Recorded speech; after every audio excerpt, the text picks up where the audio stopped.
যা কাঁঠালের বিচি রুই মাছের মাথা দিয়ে রান্না হবে। মাথা দেখাবে না,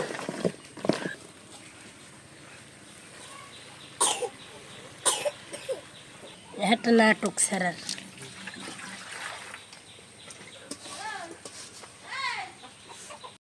আজকে দুপুরে রান্নাবান্নার জন্য আয়োজন করলাম, এই যে রান্নাবান্না শুরু করে দিলাম।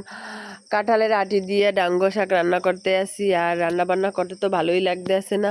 চারদিকে খবর শুনে তো অনেক মনটা খারাপ, কারণ রামিছা নামের মেয়েটা যে ধর্ষণ হয়েছে, নিজের মেয়ের মতোই আমাদেরও তো মেয়ে সন্তান আছে। যাদের যাদের মেয়ে সন্তান আছে আসলেই তারা অনেক চিন্তিত, আর সবাই তাদের মেয়ে সন্তানের দিকে অনেক খেয়াল রাখবেন, সাবধানে থাকবেন, কারণ আমাদের দেশে কোনো বিচার নেই। আর আমরা যতটাই সাবধানে থাকার চেষ্টা করব ততটাই আমাদের জন্য ভালো।